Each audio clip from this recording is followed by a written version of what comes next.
Hello everyone, it is I, the Fable of Fables, your new best friend. How you guys doing? Good, I hope. We're learning about even more Gundam stuff. To be honest, I'm a little short on requests right now besides the one, and I saw this and thought, huh, that looks interesting, so might as well check it out. Yee, let's go. Demons. Well, to be honest, I saw this model as an SD, and I thought the design was very interesting, and I kind of want to see what I can learn a little bit about it. So yeah, hope you guys enjoy this kind of content. If there's any units you want me to check out, please do let me know. I kind of need some requests right now. I'm running out of the backlog. So yeah. They're easily one of the most horrifying ideas in all existence. Extra dimensional beings that exist purely to torment humans just because they think it's fun.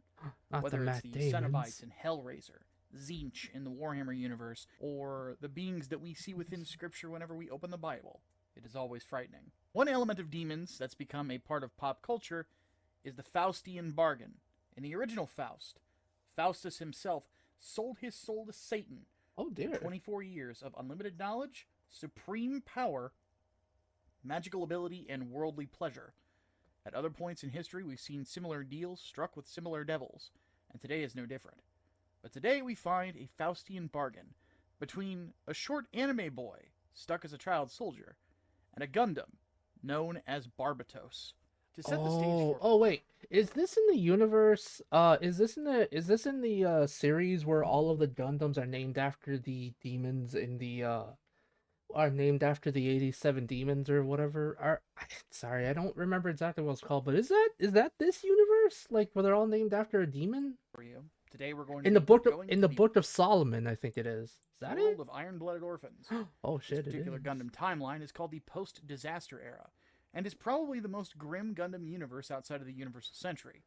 It's known as the universe that is centered around a world ruled by an oppressive military order known as Gjallarhorn, and is known for dealing with mature subjects such as child soldiers, slavery, and things of that nature. If there was a term I could use for it, it would be no nonsense. Oh yeah. The story of Gundam Iron Blooded Orphans never pulls its punches, nor is it ever really scared to delve into certain dark bits of subject matter. Granted, this is why I consider it the last great Gundam series. Personally, Oh. I don't think we're going to ever see another 50 episode anime that is unabashedly and unapologetically Gundam. I think that the current heads of Sunrise are a little too afraid of the investment and a little too afraid of telling that kind of a mature story. But maybe I'm being too much of a negative Nancy there. The Gundam that we're talking about today is one that is central to our lead characters within the story of IBO being able to advance their own existence.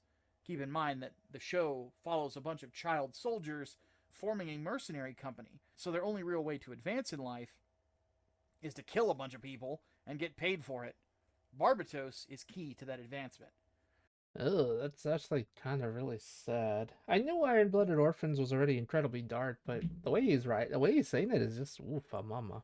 To give you a little bit of background on what exactly inspires this particular Gundam, we have to talk a little bit of demonology. Barbatos is found in a couple of different grimoires. One of them is called the Lesser Key of Solomon, There it is. and the other is known as the Grand Grimoire, or Le Dragon Rouge. Funnily enough, I actually have a copy of one of the books that is within the Lesser Key of Solomon, known as the Ars Gotia, that I've used as a reference for a comic book I'm writing. Ooh, But that's pretty anyway, in these cool. texts, Barbatos doesn't really come across as the most threatening demon that you'll ever hear about. I mean, he grants people the ability to understand the language of animals, so he turns you into Dr. Doolittle. But he is known for having 30 legions of spirits under his command. Considering we're talking in Roman terms, that's 30 legions of 1,000 spirits. Yeah, Damn. that's a lot of spirits. And once was an angel who belonged to the angelic order of virtues. Now, if you go by certain descriptions of different angels within the Bible itself or other associated texts, a virtue is an angel with a torso, several wings, and 6 eyes. Keep in mind that the form like that was the one that he had when he was aligned with God, and it's scary looking.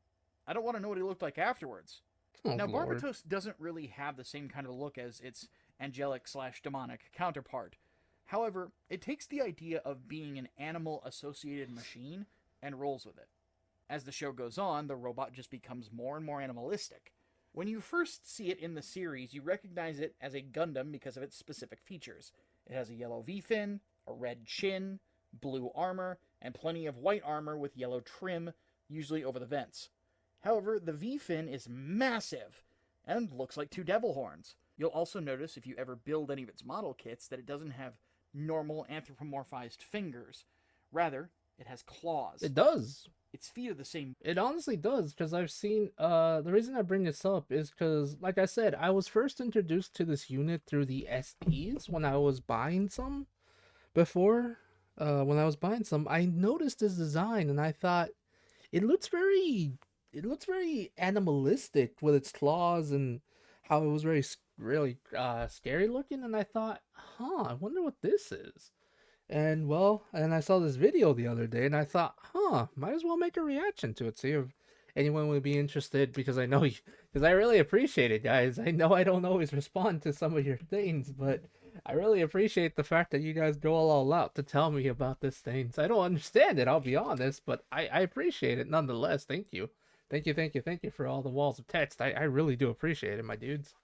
But yeah, I just saw this and thought, damn, that unit looks very aggressive, very not machine-like, very angry. I wonder what the story is about, and now I'm learning about it. Also, if you get a close-up look at the head of the Gundam during the course of the show, and its eyes aren't glowing, you'll see there's 4 cameras there. Oh, when damn. compared to the original Grandpa Gundam, or even something like Wing Gundam or the Strike Freedom, the Barbatos always looks considerably more bestial by comparison. It really does.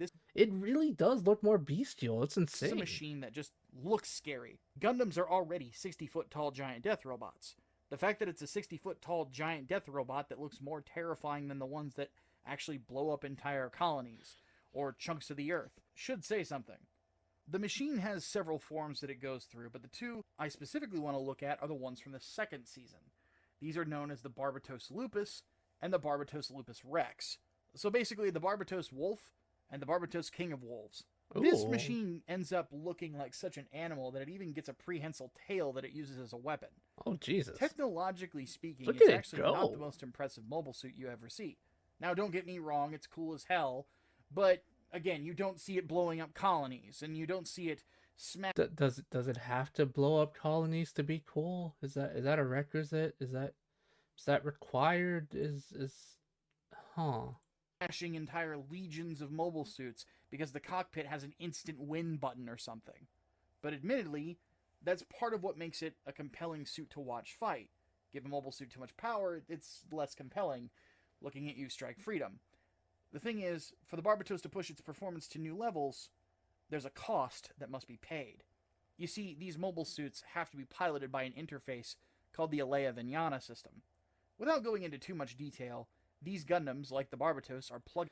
Is that let me guess, that's the system where literally where the young children have, where you have to have a literal neural network strapped to your spine, yeah? Because I remember that's a thing in Iron-Blooded Orphans, is that they use literal spine machinery to connect you to the units. Getting directly into the nervous system of the pilot. Yeah, there it is. And the 2 become one, for better or worse. If you've ever gotten into Warhammer 40,000, you actually see some similar technological concepts when it comes to the Knights that the Imperium of Man uses, or even the Collegia Titanica. I plan on doing another Iron-Blooded Orphans video where we talk about one particular mobile suit that's effectively a Dreadnought from 40k, but way bigger. Oh, shit. The thing about piloting the Barbatos is that there is a Faustian bargain that has to be taken between its pilot, Mikazuki August, and the machine itself. That's why I brought Faust up earlier. There are points within the show where he needs to get more power and performance from the machine. However, to do so, you'll notice that every time he uses it, one of his eyes turns completely red and starts bleeding. The first time he does it, he can't move one of his hands unless he's plugged into the robot. Later on, he loses the use of an arm and a leg. Basically, the more he pulls out the full power of the Barbatos, the more it takes from his body. Oh, Jesus Imagine Christ. that for a second. You're fighting inside of a death machine that represents freedom for you and your friends. You use it to fight against the worst of the worst, and each time that you need more power from this machine to face that bigger threat down, that, is from a situation that your idiot buddy Orga got you into, the less of yourself you're really going to be when you walk out of the cockpit. Imagine trying to get out of the cockpit and your leg just doesn't move, or your arm just doesn't move. it's not a situation you would want to be in. Ultimately, there will be a point where the machine will not allow you to be yourself unless you are one with the machine. For better or worse, the Barbatos is consuming Mikazuki. Yeah, One limb no, seriously, it's yeah, no, it's painfully obviously it's eating him alive. Jesus. at a time. On the flip side, apparently Mikazuki got laid in this thing. He had two What? women both wanting to bear his child, and they both seemed into the idea of banging inside of the giant robot. I don't know what it is about this universe, but I guess both Atra Okay, okay, that just did not need to happen. What the fuck, man? and Kudelia like the idea of I like her hair. It's so pretty. I'm gonna try to make this wholesome. I like her hair. It's very pretty. having sex within a very confined space. Personally, I don't see the appeal, but I guess I shouldn't be surprised. It's not as if Gundam pilots have a hard time getting girls. It's just never been this, blatant or hilarious. So I guess for all the horrors that come with this particular Gundam, if nothing else, you're going to be able to score a nice lady and get yourself laid. So I guess that begs the question. Are you willing to travel the Earth and Mars, killing people, and losing control of pieces of your body, if it means that you can be plugged into a giant robot and still bang your girlfriend? Do me a favor and let me know what you think in the comments below on whether or not that's something you would actually do. No. On another note, this is No. Just fuck no. not the only video I'm going to do about the horrors that exist within the Iron-Blooded Orphans timeline. The next one will actually be talking about the whole timeline itself and just how bleak it is. But before we take off, don't forget to like, share, subscribe, the whole 9 yards. Score yourself an iColony drop on the first date shirt as well. If you want to do some t-shirt catching up, we're doing a promotion that gets you 3 t-shirts from my merch store, which is in the description, and then you use the code GETSOMEMERCH at checkout, all one word, you'll get free shipping. Yeah, I just gotta end this video here. Gotta hate it. I was interested, and then he started talking about trying to get laid in the giant robot, and I'm just like, what the fuck? Anyway, guys, if you like this kind of content, do like, comment, and subscribe. I really appreciate it. Please do let me know if you have any requests. I will be more than happy to learn about stuff. Just give me requests. Can be Transformers, could be Super Robot Wars. I need stuff, guys. I'm dying. Okay, I'm not dying, but like I'm legitimately kind of running out of stuff. So I'm just picking random things and trying to see if anyone's interested. Yeah, I love you guys. I'll see y'all later. Bye. God, I just didn't have to do the last part though. Jesus.